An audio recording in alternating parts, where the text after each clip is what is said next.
呢一碗嘢令親生兄弟反面，又令一個日本人1年之內俾咗21億。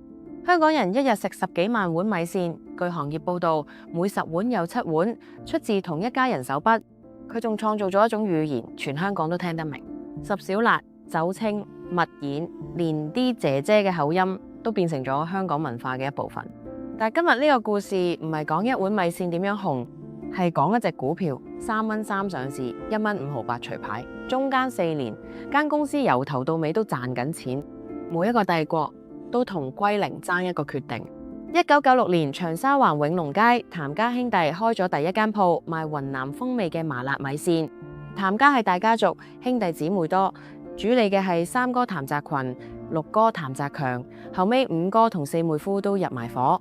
嗰陣香港打工仔嘅午飯得2個選擇，一係茶餐廳碟頭飯抵食，但你食咩？由廚房話事；一係日式拉麵靚，但一碗80蚊起跳。譚仔卡喺中間，30到60蚊，而且佢俾你自己揀。呢個諗頭其實偷咗車仔麵，自己夾料，但佢搬咗去一個全新嘅品類，然後佢做多一步，連痛都俾你自己揀：10小辣、5小辣、小辣、中辣、大辣、特辣，一共10級。呢10級唔止係俾你揀，佢係將辣呢種好主觀嘅感覺量化成一套所有人都用得到嘅標準。所以佢賣嘅唔係一碗米線、湯底、配料幾多辣，全部你話事。一碗人均58蚊，9個月賣咗2237萬碗，即係全香港每個人食咗3碗。好食嘅嘢香港有好多，但由一間鋪開到200間，靠嘅唔係好食。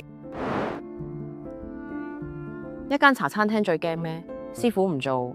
所以譚仔面對一個好簡單但好難決定繼續信師傅嘅一雙手，定係信一套流程。佢哋揀咗流程，湯底、醬料、辣油，全部喺工場預先做好，運到鋪頭。煮麵嘅機，佢請人特別為佢整，落幾多水，煮幾耐，唔靠手感，靠部機計時。代價係出品冇咗師傅嘅個性，回報係一個從來冇入過廚房嘅人，2個禮拜就上到手。開一間鋪280萬到310萬，最快4個月回本，毛利率7%1到7%5。高峰期一張台一日做5.5次，呢啲數字放喺香港任何一個行業都係頂級。所以佢開得快，一間、10間、50間一路開落去。但呢套流程有一個死穴，佢要好多員工。香港餐飲業最難嘅，從來唔係客源，係請員工。譚仔嘅答案係一班嚟自貴州、四川、湖南嘅新移民姐姐，佢哋唔係貼街招請返嚟，係老鄉介紹老鄉。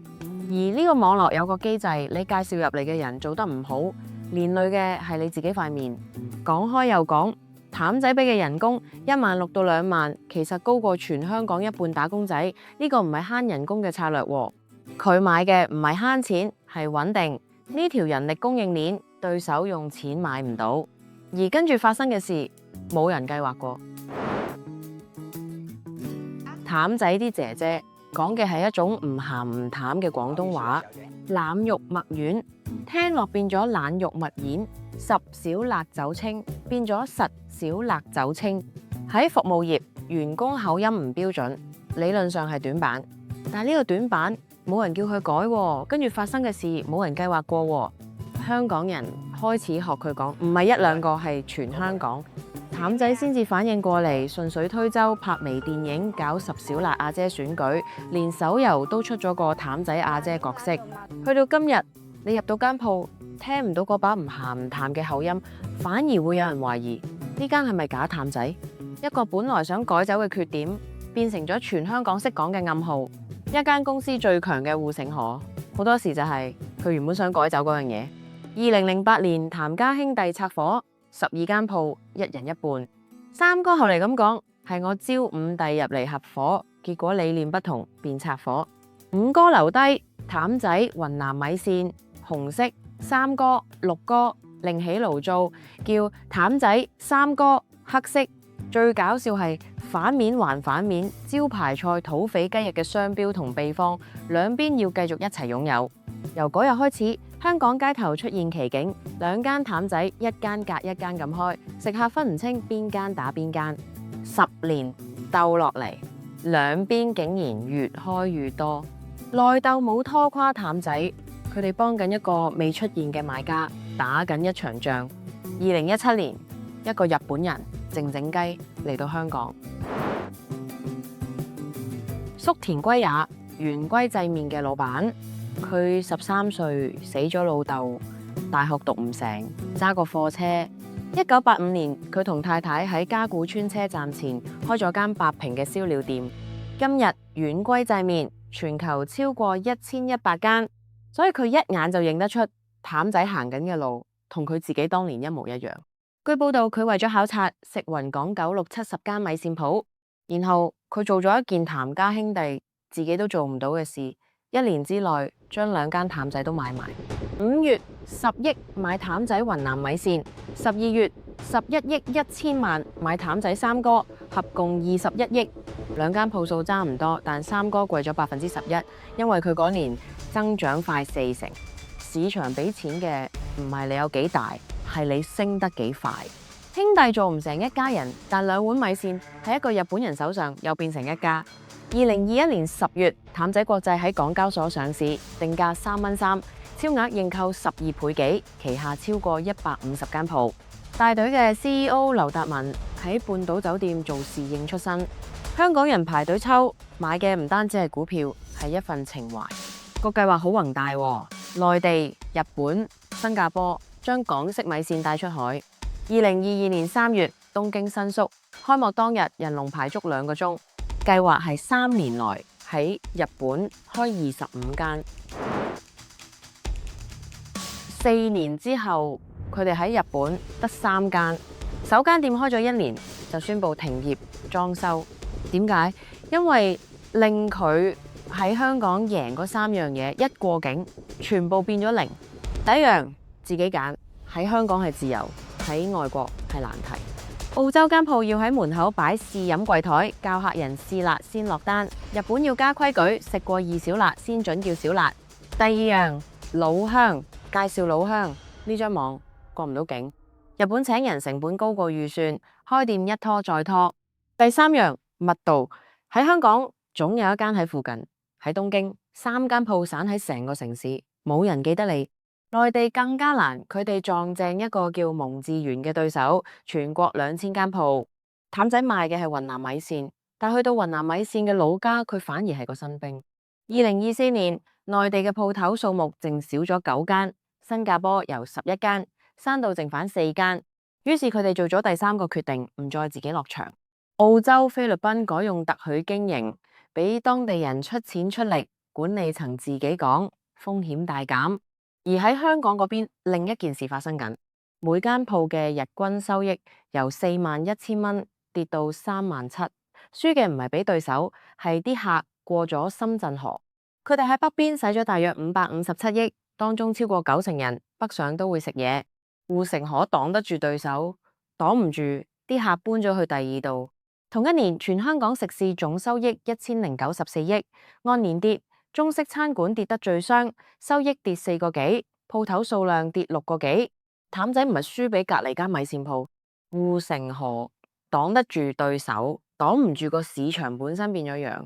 佢喺香港贏咗20幾年嗰套，前提係香港人喺香港食飯。而家呢個前提已經唔同咗。上市之後順利1年少過1年，2億1億4、1億1 8000萬。2025年8月19號上市得4年。譚仔國際私有化，除牌落市，收購價1蚊5毫8，3蚊3入場，1蚊5毫8離場，賬面蝕超過一半。而私有化呢單嘢有個細節，傳媒特別留意。私有化總共使咗5億5600萬，但譚仔國際自己戶口坐住13億4000萬現金，1蚊銀行債都冇。換句話講，大股東用少過公司一半嘅現金就將成盤生意連埋入面啲現金攞晒返嚟。有傳媒形容呢個做法係割韭菜，要講清楚，成個程序完全合法。小股東投票99.87% 贊成通過，99.87% 贊成，唔係開心係認命。